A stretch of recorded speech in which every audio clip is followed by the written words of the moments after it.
playRose delighted with Turkish Airlines Open Title 103. Justin Rose believes winning the Turkish Airlines Open and WGC Champions title back-to-back for the first time in his career was a very special moment.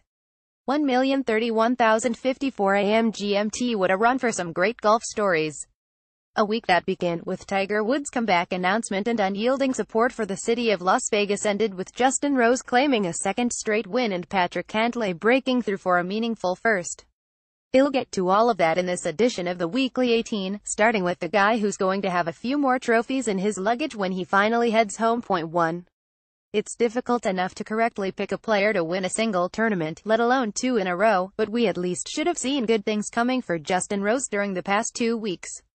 He finished 10th at the opening FedEx Cup event, ranking first in strokes gained tee to green, then claimed 3 more top 10s to close out the playoffs, including a runner-up in Chicago. The best way to categorize his victories in China and Turkey is that they were classic Justin Rose performances, which is to say, his ball striking was pure, he eliminated many mistakes and he converted plenty of birdie opportunities. Justin Rose's second victory in as many weeks on Sunday in Turkey has the Englishman second behind compatriot Tommy Fleetwood for the European Tour's Race to Dubai title as that tour's leading money winner in 2017, Ross Kinnard. Images 2. Not long after Rose's win on Sunday, I spoke with his longtime instructor Sean Foley, who told me that back stiffness early this year forced them to make some changes. We had to look at everything we were doing and make some wholesale changes on setup, takeaway, and making a transition, Foley said. He wasn't consistent with it on the course, but he was feeling healthy and hitting some shots maybe in better ways than the past. It wasn't always working out for 72 holes, but we just stuck with the blueprint. Point 3. There's no PGA Tour statistic for hardest workers, but from what I've observed both on-site at tourneys and off-site, Rose ranks up there with Zach Johnson among the guys who rate pretty highly. That's a notion Foley acknowledged during our conversation. This is a culmination of all of his reps and workouts, he continued. He's the consummate professional. What he does and how he does it, that could almost be the mantra for up-and-coming players. Point 4. One last note from my talk with Foley that struck me as interesting. He told me that since 2009, Rose, who's now 37, has gained 35 yards with his driver. Obviously, that's not always shown in PGA Tour driving stats, but for a guy who hits his irons so well, that's a noteworthy improvement. Point 5. Nicholas Colsaerts could parlay a 36-hole lead into only a share of second place, but it's good to see him relevant once again.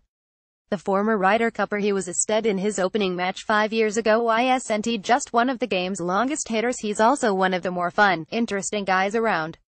I wrote a profile of Colsaerts a few years ago and his fellow players had nothing but glowing things to say about both his personality and his on-course talent. Let's hope he keeps it going. The game needs more guys like him. Point 6. How much of a character is Colsaerts after that first Ryder Cup match? He explained his explosive start by saying, "You have just got to go with what's in your pants." I once asked him how he got the nickname The Dude, and he replied, "I was in Europe and I was kind of saying dude to everyone and I'm kind of like a dude." Makes perfect sense. Back injuries derailed Patrick Cantlay early in his career, but the 25-year-old also suffered the emotional trauma when he was standing next to his good friend and caddy Chris Roth when Roth was struck and killed by a car in 2016. Ellie Baskow app Photo 7. Congrats to UConn women's basketball coach Gino Arima for stealing the Tiger Woods scoop away from those newshounds at tigerwoods.com. In a podcast, Woods made headlines by saying he believes the USGA needs to bifurcate and roll back the ball for professional golfers. If you're scoring at home, that's now Woods, Jack Nicklaus, Gary Player and just about every other legend of the game who opposes the current stance. At some point, that's gotta mean something. Point 8. Even though his comments about the golf ball drew a stronger reaction, it was Tiger's quote about his distances that really resonated for me. "I can't believe how far I'm hitting the ball. I'm back to hitting at my full numbers." We'll see if that's true when he returns later this month at the Hero World Challenge, but there's no reason for him to overpromise and underdeliver. Point 9. Nothing brings out the trolls of golf Twitter like a big Tiger announcement. I can certainly understand there are fans who blindly support and believe in him no matter what. And I get that others root against him, for various reasons. But I've never understood how or why grown adults could criticize another adult for trying to continue his career. And yet, that idea permeated social media this week. I wish people would look at it this way. Attempting to return from injury a whole lot more admirable than simply giving up and retiring. 10. Speaking of Woods, 21 years ago he earned his first of 79 career PGA Tour wins at the Las Vegas-based tournament. I'm not going to make any Tiger comparisons for Patrick Cantlay or anyone else, for that matter, but it's noteworthy that a victory there has launched a few pretty decent careers in the past. Cantlay is going to be very, very good for a very, very long time, if he can remain healthy. And yes, that's one of the worst kept secrets in golf right now. 11.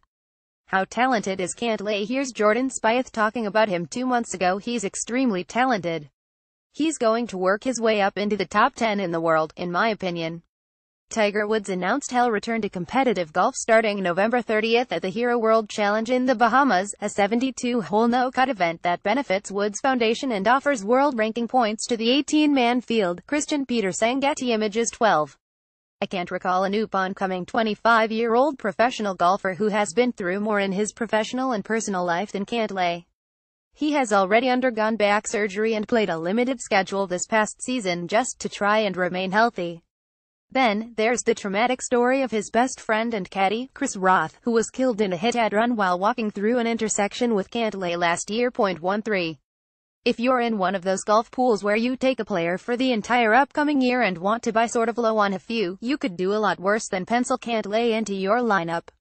I'm still seriously bullish on another guy who didn't fare nearly as well as Sunday.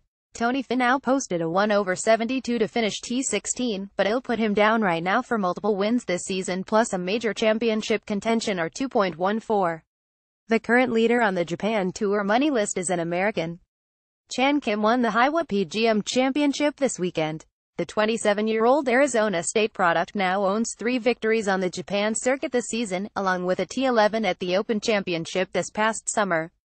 His latest title should move him inside the world's top 100, which could lead to more playing opportunities on other global tours in the coming year. Justin Rose won back-to-back events for the second time in his career after a thrilling finish to the Turkish Airlines Open to pile the pressure on race to Dubai leader Tommy Fleetwood. Patrick Cantlay won the Shriners Hospitals for Children Open in a playoff Sunday for the first victory in a PGA Tour career, mostly derailed by a severe back injury. Tiger Woods, who said he can't believe how far he is hitting the ball while preparing for his return to golf, said it's time for the sport to make changes to the ball. 15.